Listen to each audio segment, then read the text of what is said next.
Good afternoon, ladies and gentlemen. The agenda you were given for this afternoon's press conference has one change. Sheriff Smith will not be speaking this afternoon. My name is Mitch Matlow, M-A-T-L-O-W. I am currently the PIO for the Garlic incident. After this press conference, I will be relieved and there will be a new PIO. Oh no. The first speaker for this afternoon's press conference is Police Chief of the City of Gilroy, Scott Smithy.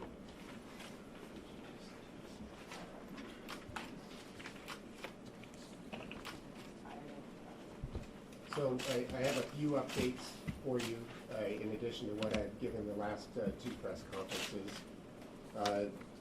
The first is that, through the different teams working the crime scene and developing leads, we have located the suspect vehicle that was used to drive out near the festival. We have obtained a search warrant for that vehicle. And they're in the process of serving that warrant now. So I don't have any update on what is in the vehicle because that hasn't actually happened yet, but that will be happening shortly. We also obtained a search warrant for a residence in the city of Gilroy that was associated to our suspect, and that search warrant was served today. And again, I don't have any details on anything that came out of the search warrant, but that has now occurred. And I wanted to address, there was a young man that thought it would be a good idea to post on social media that he just shot up the G-Fest. And so we've received a lot of calls from people and emails and concerns that, this is an associated suspect to the Garlic Festival shooting. And this young man, his name is Chase Hello. He's 20 years old, but on his postings he lists his name as Chase M. Killings. Obviously that got our attention, so we have located him, we have taken him into custody, and we've determined that he was not involved in the shooting, that he just thought it would be a fun way to get some attention apparently. So for people that are sending that in or have seen that, we have followed that lead through and determined that that is not associated with this event.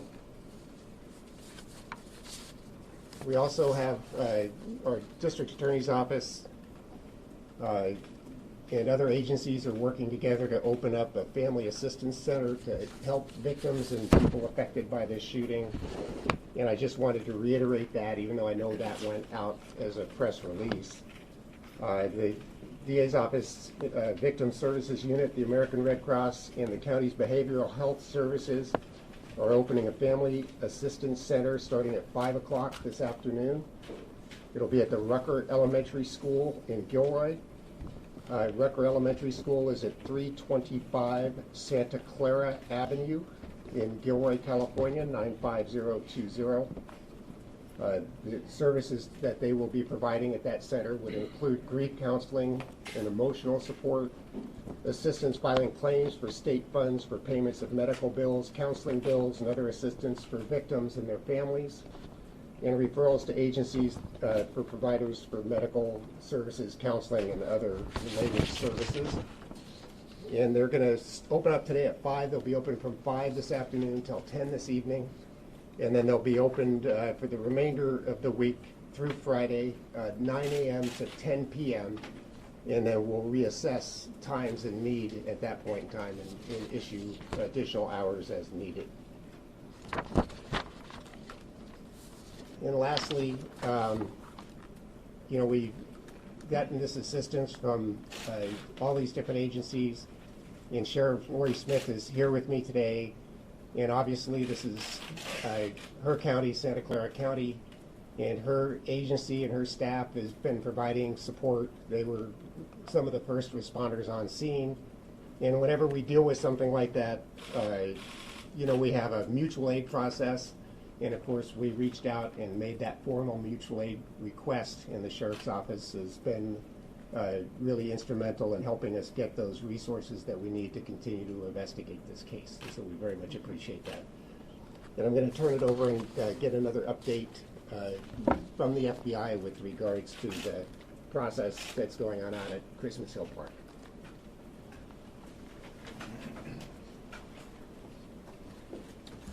Thank you, Chief. My name is Craig Fair. I'm the Deputy Special Agent in charge of the San Francisco Division of the FBI.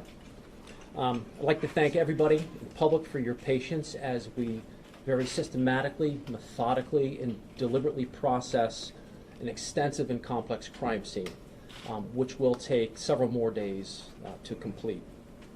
This afternoon, I want to provide you with updates on two issues. One, the assistance that we are seeking from the public, and two, the efforts of our Victim Services Program and what you can expect from the FBI and the District Attorney's Office over the course of the next several days. In terms of investigative publicity, we are asking for the public for any information you might have on the shooting. Any tips should be called into the Gilroy Police Department at 408-846-0583. If you have any photos or videos, we have launched a website for you to send those media files. That is www.fbi.gov/Gilroy. That's www.fbi.gov/Gilroy if you have any photos or videos you want to share with law enforcement. Finally, I want to share with you that the FBI is working with the local DA's office on victims' assistance and providing assistance to those affected by this tragedy. The FBI Victim Service Division and our evidence response team will be working with the DA's office to collect and return personal effects that are not considered to be of evidentiary value and have not been entered into the chain.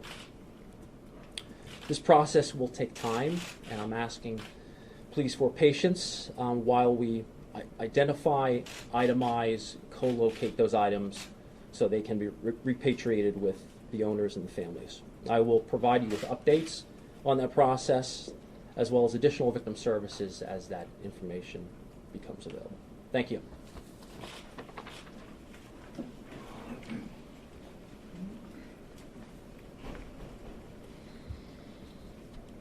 We will now take a few questions. Either for the chief or the FBI, if you check, all this talk about a second suspect, if you guys check to see if the ballistics of the suspect's gun match the bullets and the people who died, and do they?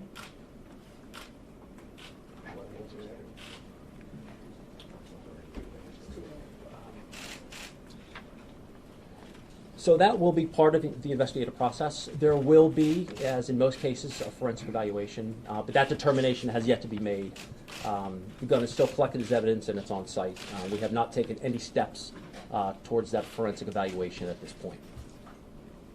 Can someone confirm whether or not the gunman was armed with another gun, in this case possibly a handgun?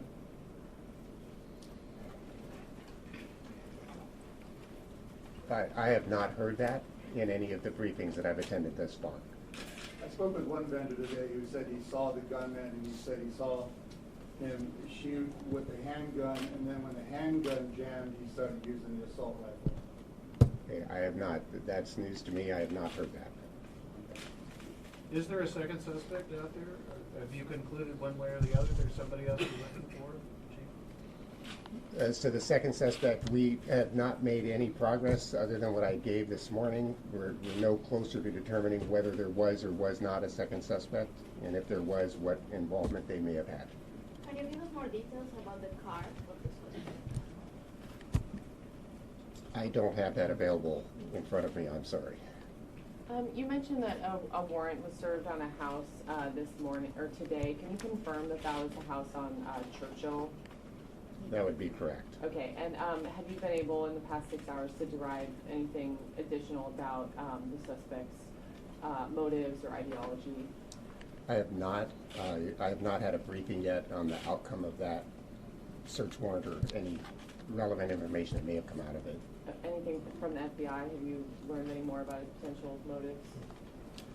We are currently undertaking social media scrubs, as well as assessing information that's derived from other interviews and investigative techniques that we've deployed over the past 24 hours. Can you guys just talk to the suspect's movement to Nevada? Was he living there, and why was he living there? What did you guys find at his house? I understand a search warrant was served up there. And did he come back here just to do this shooting?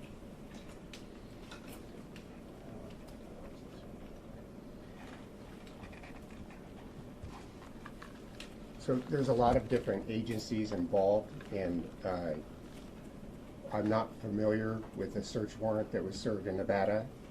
And I've heard a couple of different versions of the events as to whether he was living in Nevada still or whether he had moved back to California. And I don't have confirmation on which of those is the actual story at this point. Could I Chief, have is the the family- FBI is the special family agent about cooperating what with you? methods you are going to be using? You gave us a couple just now. As you try to determine a motive, and explain to us why you believe the suspect's dead, why a motive is important for any investigative agency like yours to determine. Well, I think that motive is important. I think everybody wants to know why, the answer why. And, if there's any affiliation with other people or groups of people that could potentially pose a threat in the future, I think that all plays into why that would be important to understand. Chief, is the family cooperating? I can't answer that. I have not had contact with them. What about the FBI? Are they talking to you, or is there back and forth? We are conducting some of the interviews in conjunction with the police department. I can't comment on the results of those interviews at this point in the investigation. It's still very early. Is there an open dialogue? Are they cooperating? I can't comment on that right now. So from your perspective as FBI, do you think that the festival was well prepared for an incident like this? Events like this are occurring across the country every weekend. And it's up to those events coordinators to determine the extent to which they want to employ security features. This event was completely fenced in. Police officers as well as FBI agents were on scene when the shooting occurred. There was patrols actively moving throughout the crowd at the time of the shooting. As a result of that, that subject was neutralized within a very, very short period of time. Craig, can you talk about what kind of social media presence the suspect has in terms of how many accounts or in terms of the scrubbing that you're doing? Can you elaborate? I can only speak to him having a Facebook account, which was recently opened. Not his Instagram account? Can you confirm whether that was his or not? I can't confirm that. Could you provide a little clarity on the weapon? I think this morning the police chief said it was an SKS, but then someone else was, there were reports that it was something I think called like a WASR. Could you clarify if you found out exactly what type of weapon that it was? Do you have the answer to that? I can tell you, Robert Topper, I'm the resident agent in charge of the San Jose field office for ATF. I can tell you the weapon that was recovered was a AK-47 variant. That is it's based on the original AK-47 that was imported. So that's I cannot give you the specific model or anything like that. And were there other weapons recovered, sir? Not that I'm aware of. It is an import, you said? Yes. Is it legal in California? I know that'd be a California law question, but That would be a California law question. I know, but you deal with guns a lot. Is it legal in California? That I'd have to direct you to California Department of Justice for that. In light of these alleged social media posts with the neo-Nazi referendum, just how random were the targets this gunman was shooting at? Or did he aim at specific people?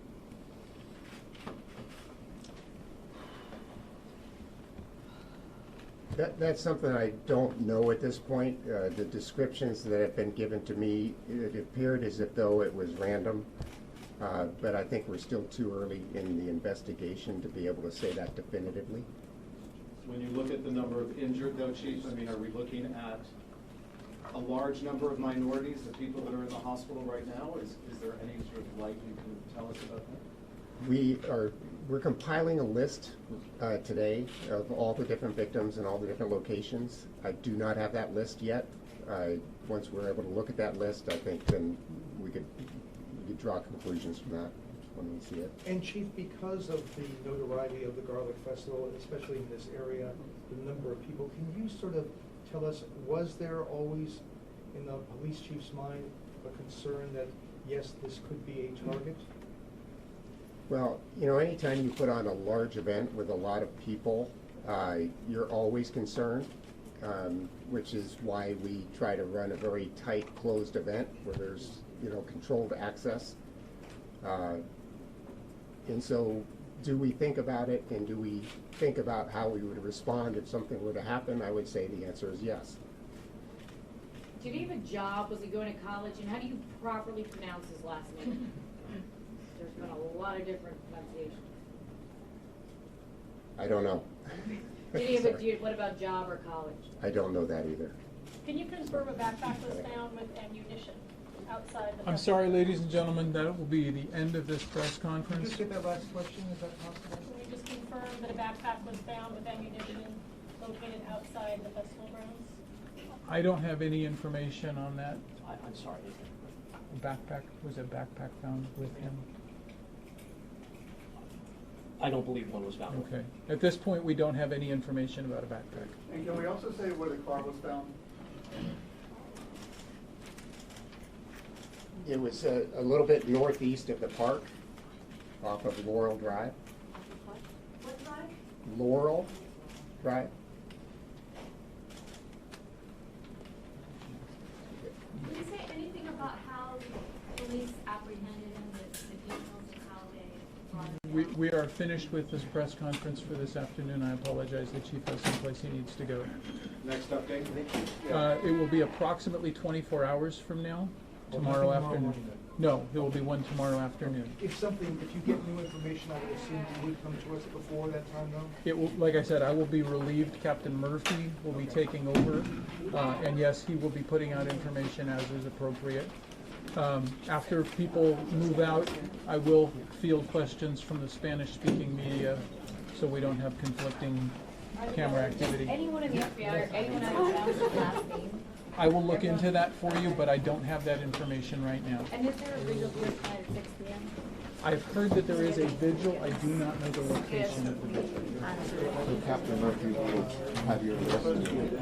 Yes, he has my list. Thanks for that. I just want to make sure that, Yes, that's all important. Can I get clarity on the job? So it is an AK-47 knockoff, basically. So the AK-47 originally was made by a Russian manufacturing company. Lots of companies have duplicated that weapon. The ATF agent in charge said he was not familiar with which company specifically produced the weapon, but it was an AK-47 type weapon. Those are informations that are produced by manufacturers other than Kalashnikov for the AK-47 type weapon. It's basically a forged copy. I just want to be specific about the vehicle. Is it accuracy as a car, or is it a van? I'm sorry, I don't have any information. The chief said it was a vehicle, and that's all I can tell you. So Manolo, are you going to be doing Spanish now? Yes, as soon as yes, right here.